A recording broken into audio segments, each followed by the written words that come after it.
Okay, this evening for the Dhamma talk.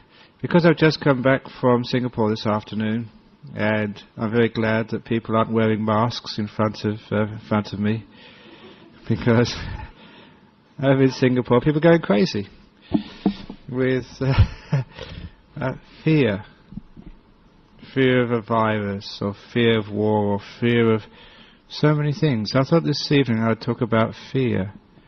What is it and how to overcome it? Because fear is something which creates so many problems and difficulties in our lives. It stops us being happy, it stops us being free. We become prisoners, as many people were in Singapore, and sometimes other places, refusing to go out, staying in their home just in case. But you're doing the best thing coming to a centre like this, listening to Dhamma, even in the crowd, because when you listen to good things, when you get happy, even if you hear one of Ajahn Brahm's terrible jokes, you laugh, and with that laughter, that releases endorphins in the bloodstream, it increases your immune system. It's like being inoculated. So this is the antivirus for all life's ills. There you go, you've just been inoculated. So you don't need to wear a mask, but you need to wear a smile. It's true. So, why is it that people don't wear a smile? And what happens with fear? And what's the danger of fear? I remember, I was just saying this to somebody just a few moments ago before I came in here. I remember many occasions as a young monk in northeast Thailand, in the jungles, meditating. And I think you can all probably relate to this experience, even if you haven't actually meditated in the jungle. So often you'll be sitting out there, nice, peaceful, nice, quiet, and suddenly you'll hear a noise of an animal approaching you. Now, I was very rational. I was very mindful. I was very careful. But I also knew in those jungles there were tigers and elephants and bears, and they regarded monks as tasty. So when I was meditating, you'd always hear the jungle animals, and sometimes you'd realize that that wasn't just a small jungle animal, not just a squirrel or a jungle civet cat, because the sound was just too loud for a small animal, and they'd approach the place where you were sitting. And as they approached, you'd listen very carefully, just to try and figure out what that animal was. And you'd listen, and it soon became very clear to you. You weren't exaggerating, you're being very mindful. That was a big one. That must at least be a tiger, or even an elephant, because you could hear it very clearly with your ears.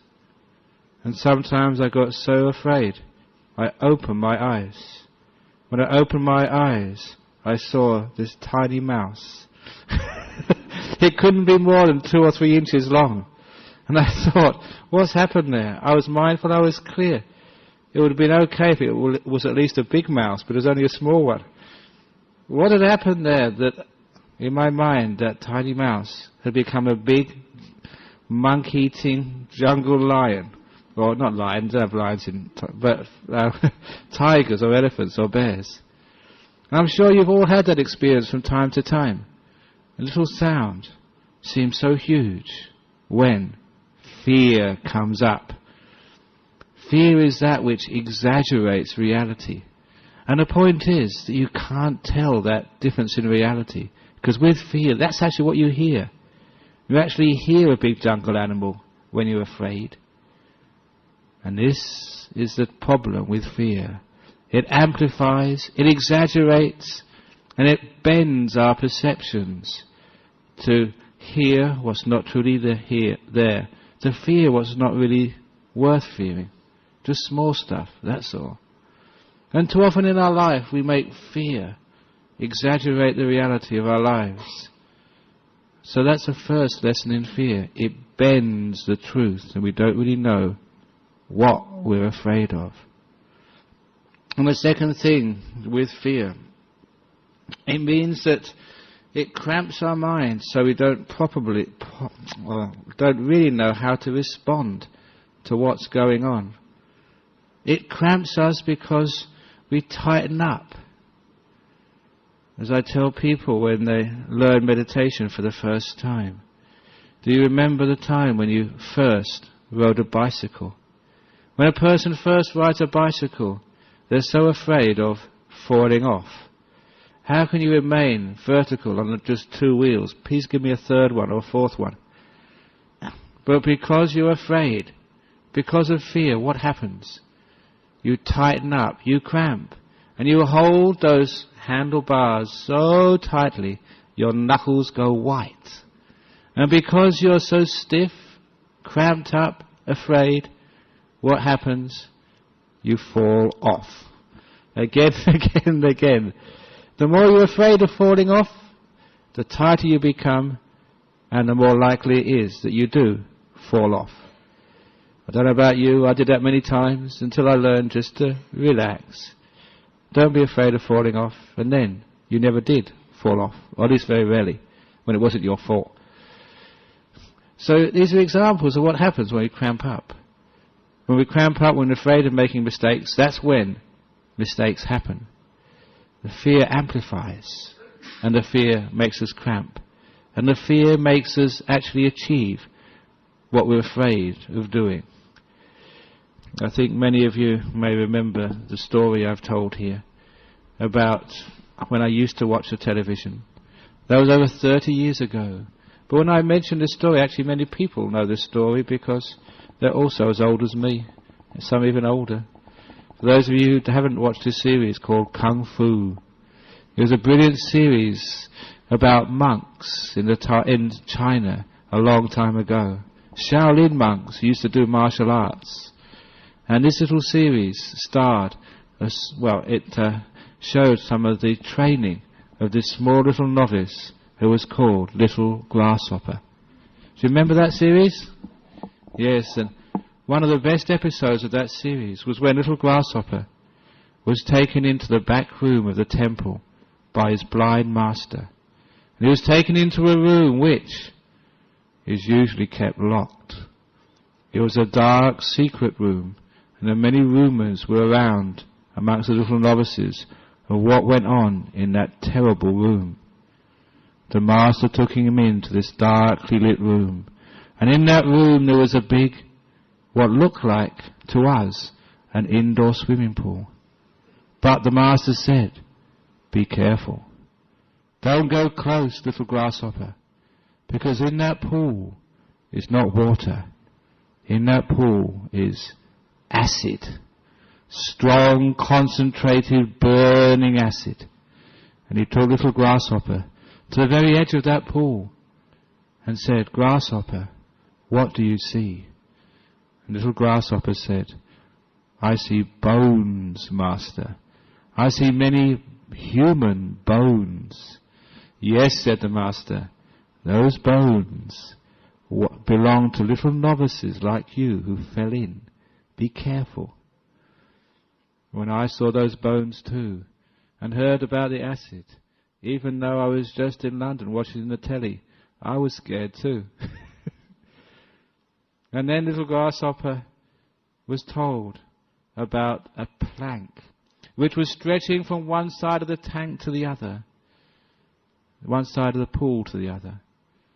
And the Master said, "In 7 days' time, you will have to walk across this plank to test your mindfulness, to test your balance. And I don't want your bones to join the other bones in the pool of acid." And you could see that poor Little Grasshopper was very afraid. And so the Master took him out of that terrible room, into the bright courtyard where there was another plank, exactly the same length and width, but this time on 2 bricks, raised above the ground. And the Master said, "Little Grasshopper, you have 7 days to practice on this plank until you can balance, until you know your mindfulness, because in 7 days' time you will be tested, the real thing, over the pool of strong, concentrated acid." I love telling this story because it gives me a chance to sort of really get into it.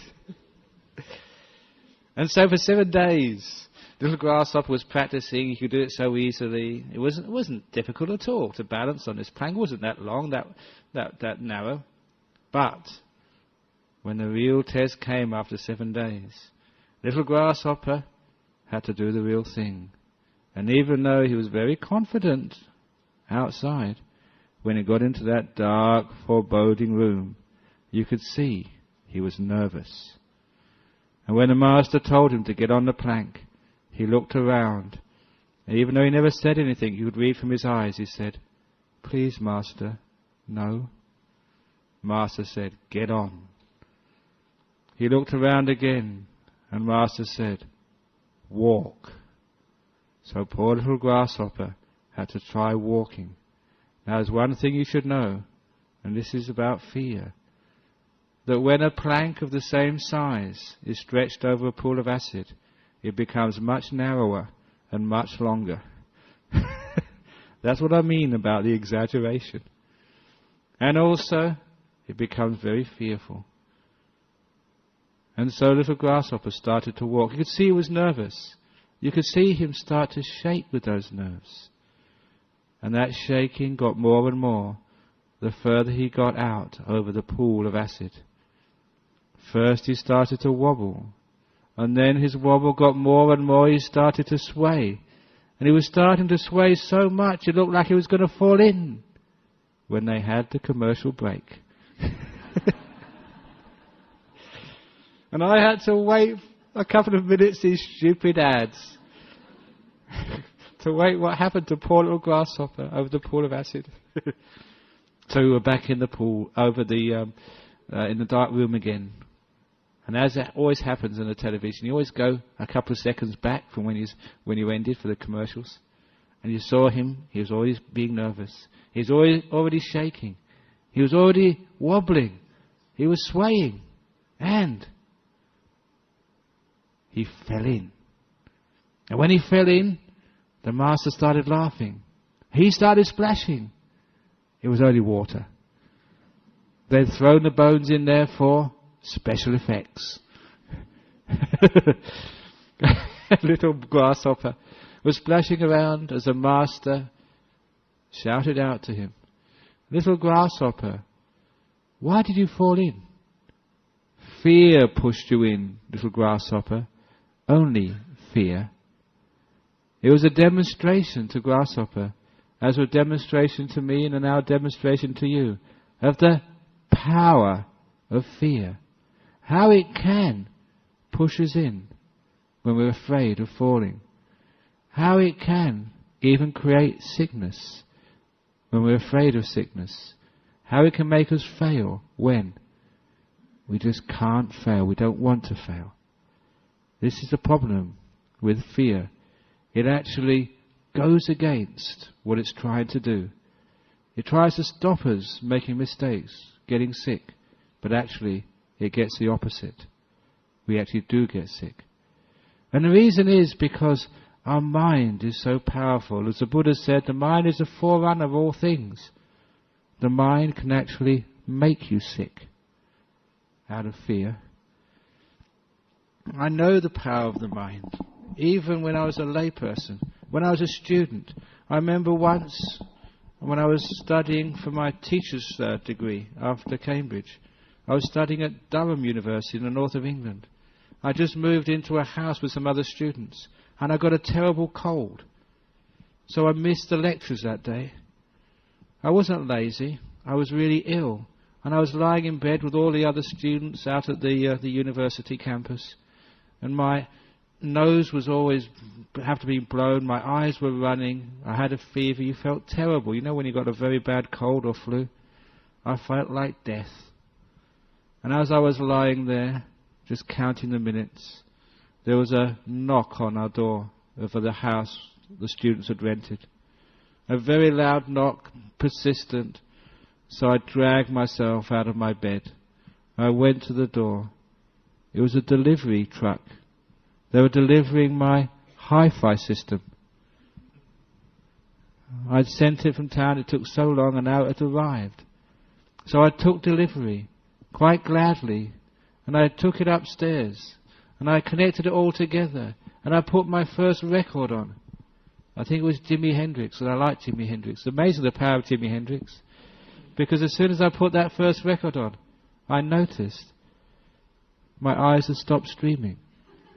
The nose had gone tranquil. It wasn't sneezing anymore. I had no fever. The cold had gone.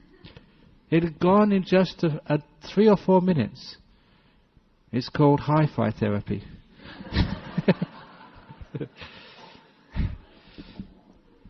And that really surprised me. I mean, it was a real cold. I was really ill. And it suddenly disappeared. The power of the mind. If you enjoy it, you're having fun, it's very hard to get sick. Isn't it? In order to actually to show just how you can actually create sickness through fear, I went a little bit further and brought up in Singapore some of the stories of actually how you can create death through fear. How you can be so afraid you die. I told a story. This is well documented. You can actually look this up in psychology or psychiatry manuals. Because it was done over 100 years ago in Bristol jail, when there was a man who was about to be executed, hung to death for some crime he committed. You didn't have to do much of a crime in those days to get hung. But the 2 psychologists and the prison governor, superintendent, whatever you called him, went to that man's cell the night before and said, "The law has been changed. You will not hang. You will have your throat cut the following morning." Wouldn't that be a lovely way to go to sleep? He couldn't sleep because he knew this was his last night on earth, and he would die this terrible way of having your throat cut. When they came for him in the morning, the prison officers tied his hands tightly behind his back. They put a hood over his head and led him to the place of execution. When they got to that place of execution, a priest asked for his last words, gave him some advice, and then came the time for him to die. Someone drew the knife across his throat. He heard the sound of blood coming out. He fell to the ground and died. That's what he thought. What actually happened was he was taken to the prison washrooms. Someone got out the old-fashioned razors which people used to shave some 20, 30 years ago, and drew the blunt edge of the knife across his throat, which didn't even scratch him, let alone produce any blood. And it was one of the psychologists who turned on the tap in one of the wash basins. That was enough for him who'd thought about his imminent death, afraid, probably terrified with so much fear, that when he felt cold steel against his throat and heard the sound of some liquid running, his mind, his belief, his fear killed him. And that's not the only time this has happened. There's another occasion more recently in a truck company in the US where a person was stuck in the back of his truck, a refrigerated truck. As he was cleaning it on Friday afternoon, a wind slammed the door shut and he couldn't get out. He was the last truck out of the yard. He banged on the walls, he shouted for his friends, but they were all gone. He knew he'd be stuck there on the weekend, but he also knew that no one can withstand sub-zero temperatures of that degree for so long. He knew he would die. And we know this because that's what he wrote on pieces of paper as he was dying. He said his last words, made his peace with his family. And then he wrote that to make his death not in vain, that he would describe the sensations of someone freezing to death, so that maybe medical science could have more information, maybe to help people in the future. He didn't know why, but he thought it was of use to record for posterity every symptom of somebody freezing to death. And indeed, on Monday morning, when they found the truck and they opened it from the outside, they found him dead inside the truck.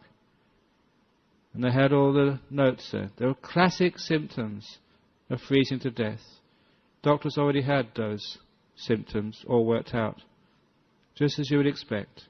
The only anomaly, the only strange thing was the refrigeration unit wasn't turned on. It was normal temperatures, nothing different, because he thought and believed it was cold. It was cold for him, and he froze to death. That is how powerful the mind can be. We all know in Australia, the Aboriginal community, at least the old ones, pointing the bone, because they believed if you had the bone pointed to you as the penalty for some terrible crime against their cultural laws, that you would die. You would always die. Now, what I'm saying here is the power of belief and also the power of fear, and how fear can actually kill us, and how fear can make us sick. I recall an English novelist called Edgar Allan Poe. He wrote horror stories, which is why I liked reading them as a young man. Why is it we always like horror stories, or something which is terrifying? Some of us like fear, and I put my hand up, I like that as well. But sometimes I used to laugh. In one of his novels, which I recall, it was called The Mask of the Red Death. It was a novel set in Europe in the time of the Great Plagues, where whole villages were wiped out, where the population of Europe, I think, was halved or quartered over the space of 100 years. There was plague, Black Death, and this was a novel about the Red Death. At the end of the novel, he described some angels of death. This is how he personified how death happens. Grim Reapers. It's amazing how those Grim Reapers in European mythology are all dressed like monks with hoods over their heads. But anyway, they came together in a forest to compare notes, saying, how many did you kill in that city? How many did you kill in that town? How many did you cause to die? And one of them said, and this is the line which I always remembered, one of them said, I only killed 20, and fear killed 200. And that was very poignant, very meaningful, because how much does fear kill people? Much more than you can imagine. The mind, being the forerunner of all things, can actually create illness, sickness, death, and also the mind can stop this all. This is why fear can be so terrifying. Why the only thing you should really be afraid of is fear itself. Caution is fine, but fear cramps you up, makes you tense, reduces your immune system, and actually makes you ill. So fear is dangerous. The virus of fear is the one causing the problems in many parts of the world. And so how do we overcome this? Once we know it's a problem, how can we live without fear? First of all, the way we live without fear is actually just noticing what is going on. We're exaggerating the future. We're exaggerating what might happen to us. We're exaggerating all the very worst which might happen. When I was in Singapore this morning, telling people how many people have actually got this virus, SARS. I think about 120 have been admitted to hospital or something. And I said, well, that means there's 3,800,262 people who haven't got SARS. But I never see that figure put in the newspapers. And what happens is, when we focus on the people who are ill, we don't focus on the people who are healthy. When we focus on the things which go wrong, and we never focus on what goes right. When we focus on the negative, and never on the positive, that's when our mind becomes exaggerated. Exaggerating the truth to the point where we get afraid, we get upset, we get depressed, we get angry. Too much of our emotions are irrational. They're irrational because we don't see the whole truth. You all know that simile of the brick wall, which I keep bringing up. I've told it so many times that you all recognise that. The two bad bricks in the wall. Why was it I always went to those two bad bricks? That's all I saw. And I couldn't see the good bricks in the wall. Why is it that one person tells a lie and we think they're a liar? Why is it that a person commits a crime once in their life and they become a criminal, even though they do so many other kind of good things in their life? Isn't that irrational? A year or two ago, in Malaysia, a question I was asked was, my husband has lied to me. I can't trust him. Should I get divorced? And that might be a question which is relevant to you. So I asked the person, what do you do? And they were a maths teacher in the university. And I said, okay, how long have you been married to that man? And they said, 3 years. That's, roughly speaking, 1,000 days. Because they were a maths teacher, just an approximation. 1,000 days.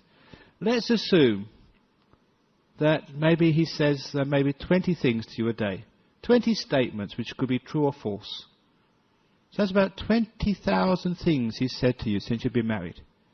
And now he's lied to you for the first time. Now, being a mathematician, you should know statistics and probability theory.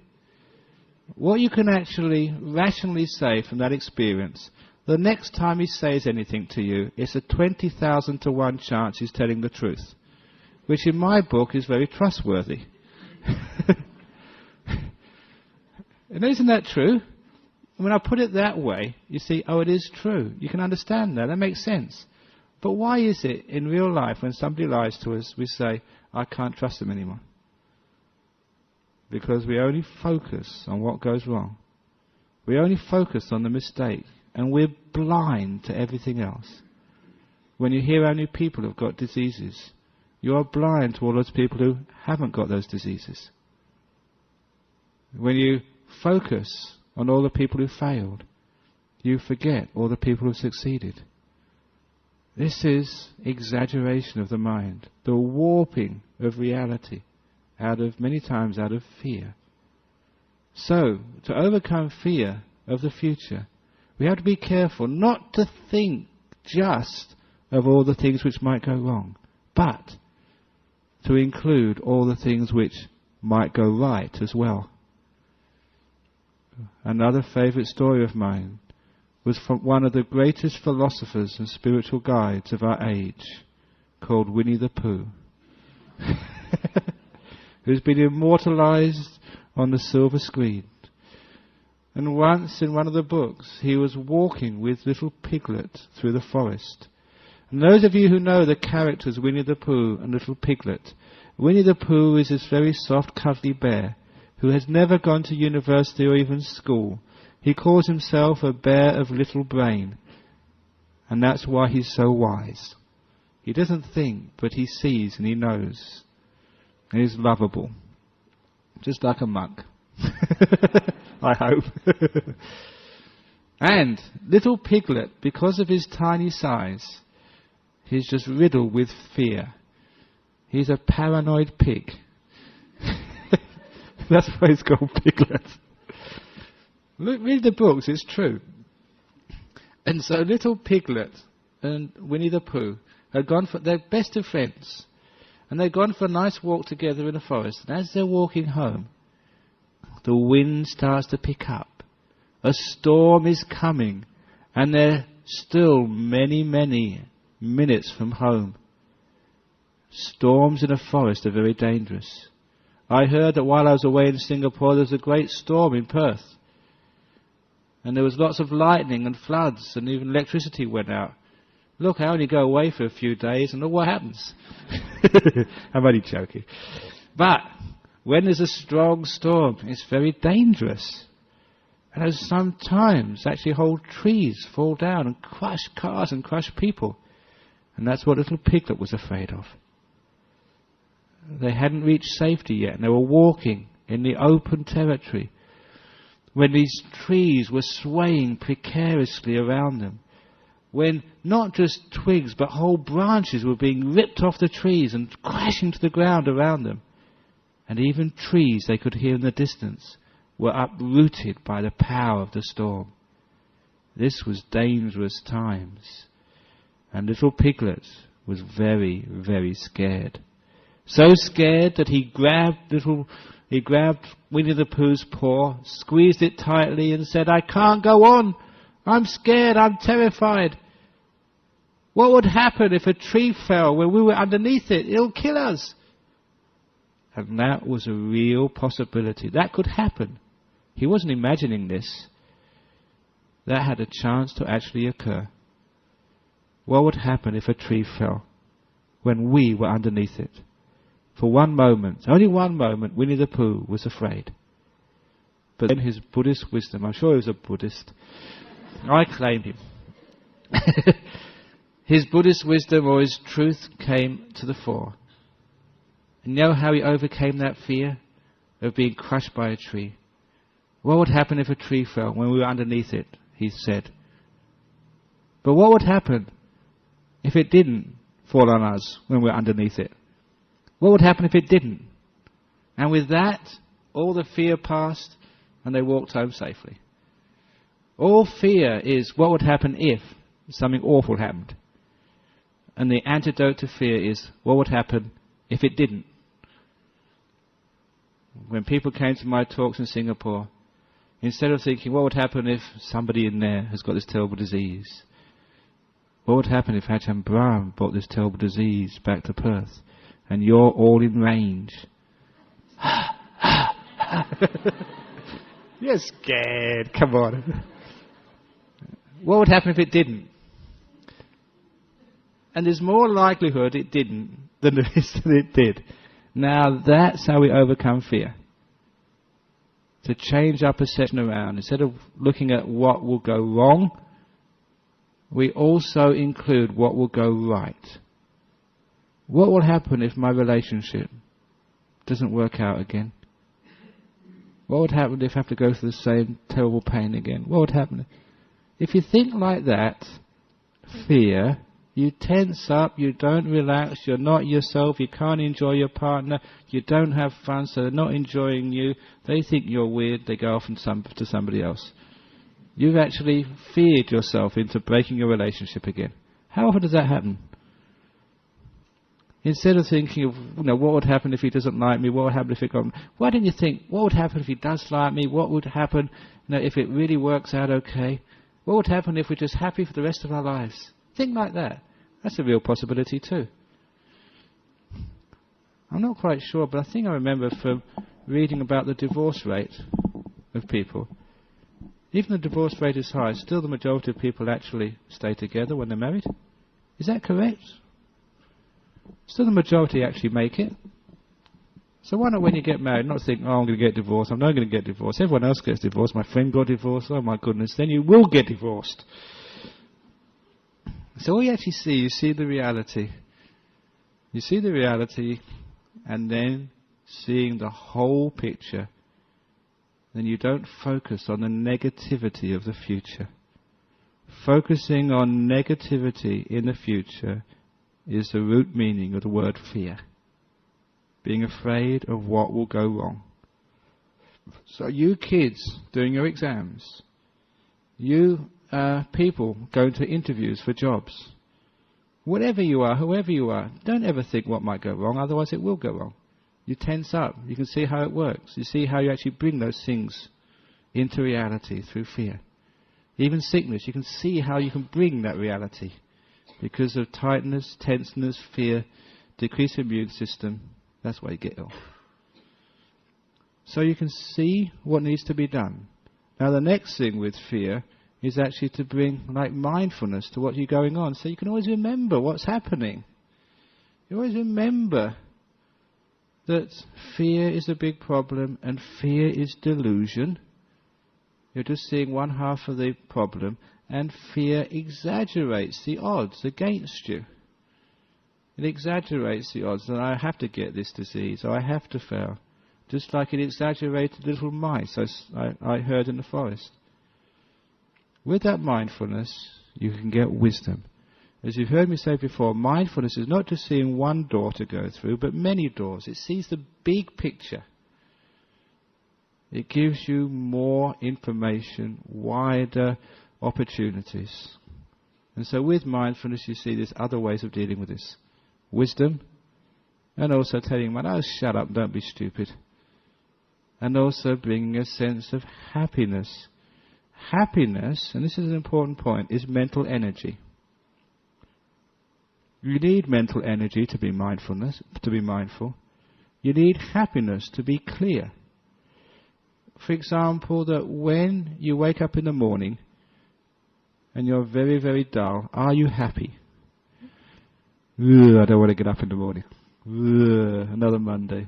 Another Friday. I have to go and give a talk this evening at Dhamma. Oh my God. I don't want to. If you think like that,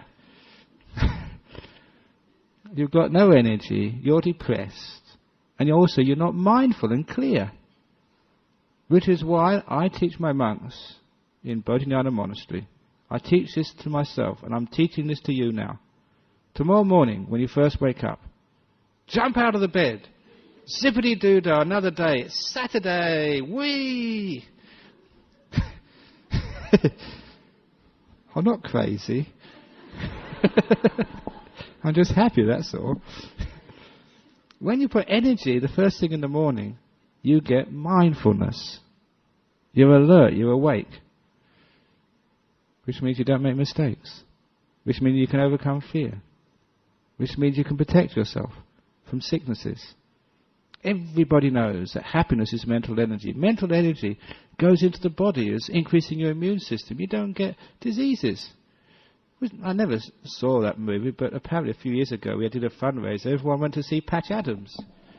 Apparently it was actually a real person who used to make people sort of healthy just by making them laugh. That's for me, when I tell my jokes, it usually makes them sick. Oh no, it's a terrible pun. But they're not really. Even puns, people like to laugh at it. So you see that when sort of we put energy into our life, it's mindfulness. It's awareness, alertness. You're alive when you're happy. When you're depressed, you've got no mental energy. And depression is also sadness and suffering. And if you have a big tragedy in your life, it might be like a loved one has suddenly died, or you just got sacked, or whatever else it is, and then you feel, ugh, I'm so depressed. Why does this happen to me? You've got no happiness, but you also got no energy. Please notice the connection between mental energy and happiness, and how you can put mental energy into things. With positive, seeing the whole picture, and that way you don't get fear. Anxiety, especially anxiety attacks, often comes to people who don't know how to have fun. People who don't know happiness. People who don't put joy into their life. That's why they get anxious. And I know this because I was told once that the most fearful thing to do is to give talks in public, to be a public speaker. And this is my job now. I have to do it all the time. And even people say that even if you've been a public speaker for a long time, sometimes after 2 or 3 years, it might just come up. You're just very afraid. What might I say? But that never happens to me. Sometimes when I was in Singapore, 2,500 people will come into my talks over there. On a big stage. Sometimes you go on television. And it's dangerous going on television these days. You know why? Because now they've got these television series, I've been told, where if you make a terrible mistake, you do something really stupid, it's recorded and shown all over the world. In the old days, they just edit it out and do it again. Not now. So imagine you were being interviewed on TV, live, and you knew if you pick your nose, that would be what was shot on these movies. Or if you fell off the chair or you said some stupid thing. Isn't that fearful? Isn't that terrifying? That you are being shown all over Australia and maybe the world, and all your friends will see it, And they'll tell you about it afterwards. Yeah, I saw you last night. So I actually got this amazing trick. I don't know if it was taught to me or where I learnt it from, but it certainly works. If you ever have to give a talk in public, if you have to present yourself to others, if you're ever interviewed on TV, then the only thing to do is to have fun, to enjoy yourself, to relax and just make it a big jest and joke, have fun. Because when you have fun, you cannot be afraid. It's an antidote to fear. And that's actually what I do. Right? When I came in this evening, just like every evening, I haven't got a clue what I'm going to say. When I go in front of 2,500 people, I don't know what I'm going to say. You go on TV, you don't know what's going to come out your mouth next. But you have fun doing it. When you have fun, you relax. When you relax, your mind gets clear, it has energy, mindfulness, and then all the right things come out. That's how we overcome fear. So when people were telling me in Singapore, you've just been with all these crowds, all these people, hundreds, thousands, probably thousands of people I was with. When you get back to Australia, they're going to probably quarantine you.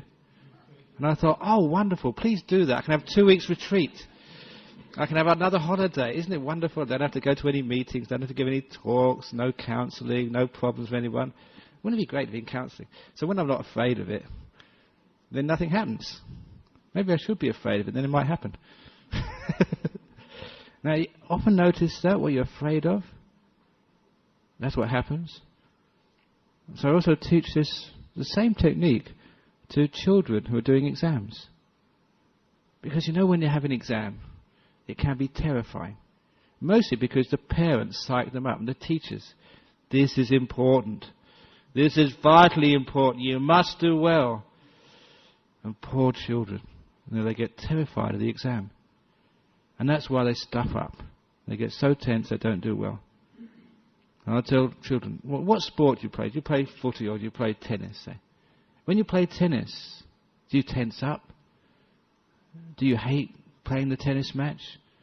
Do you lose sleep the night before about playing tennis?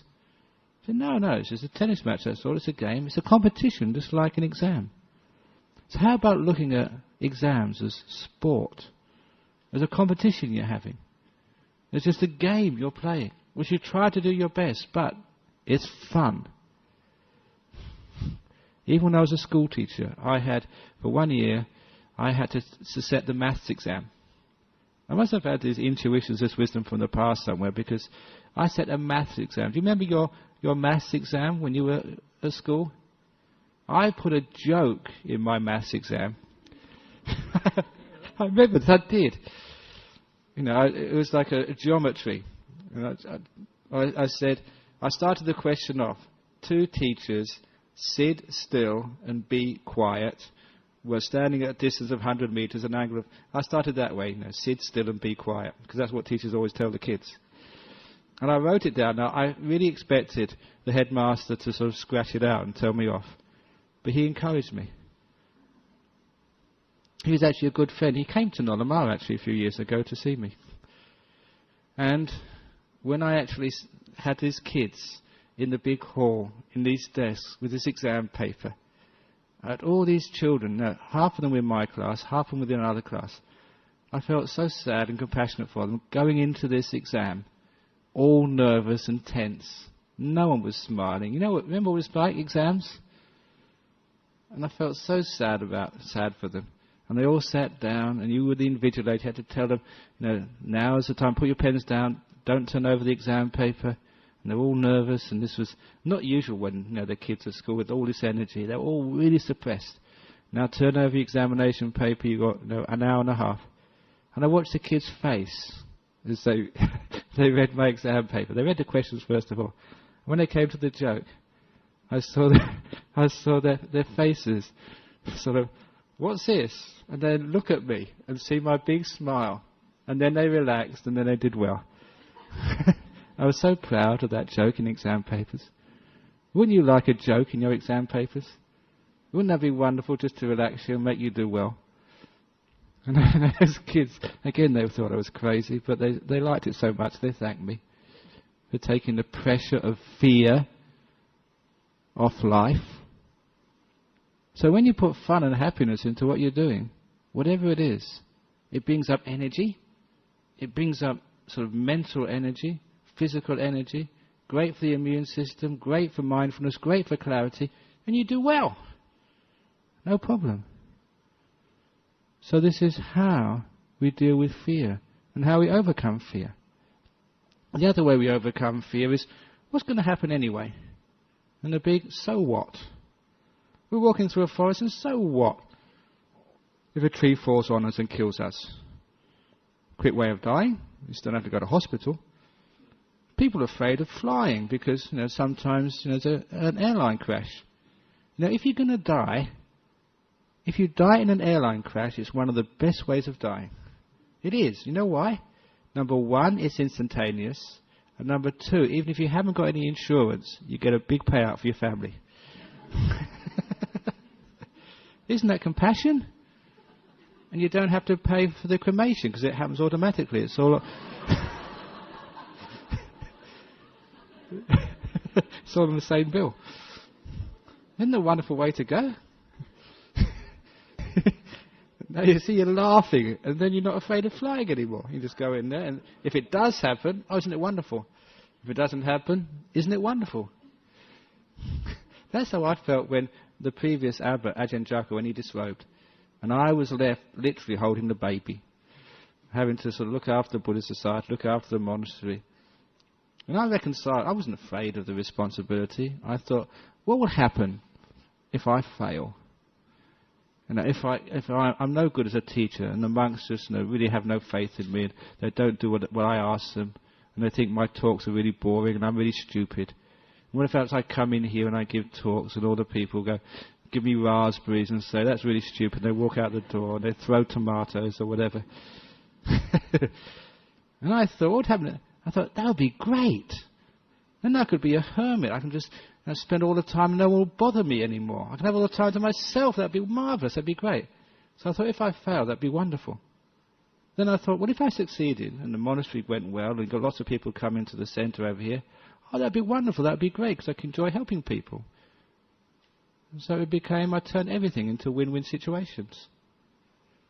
And that's how I overcame fear. Because why could you be afraid when you can always make something out of whatever happens to you? Whatever happens. Even if you get sick. Even if you don't get sick. If you die or you don't die. You win both ways. Then you don't get afraid.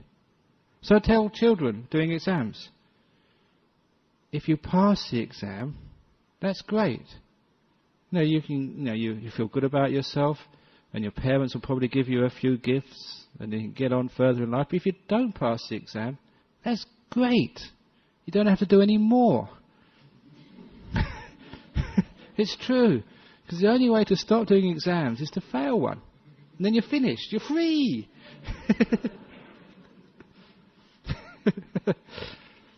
So either way you win. That way you're not afraid anymore. And even if you're meditating, so what? Good meditation, bad meditation. Either way you win. So that's how we overcome fear. When we have only one opportunity, we have to win. We have to get this. We have to do this. This has to work out this way.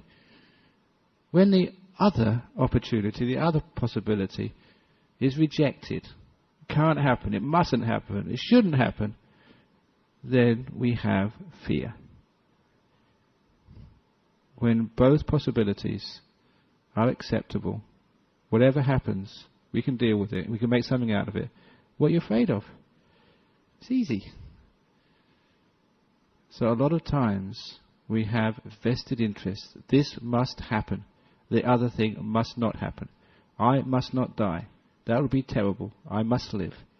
I must not get sick. I must be healthy. I must pass the exam. I can't not pass the exam. I must win. I can't fail. That's attachment.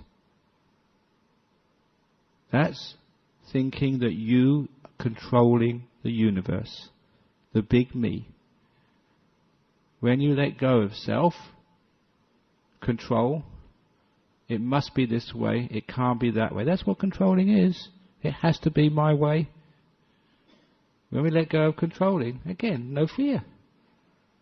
Just nature unwinds its wonderful course, and I'm just a passenger on this journey, and whatever turn I get, and whatever comes across is just life showing me, teaching me its uncertainty, its wonders, its little twists and turns of my life. When you actually look at it that way, there's nothing to fear anymore. You're not attaching to controlling and steering this vehicle. You're not tensing up on the bike of your life. When you don't worry about what's coming your way. When you realize you can accept everything. No matter what happens to me, I can always do something with it. Those of you who are afraid your relationship might deteriorate, that your wife might leave you, that you might lose your job, that you might have no money. Great! Now I'm free to become a monk.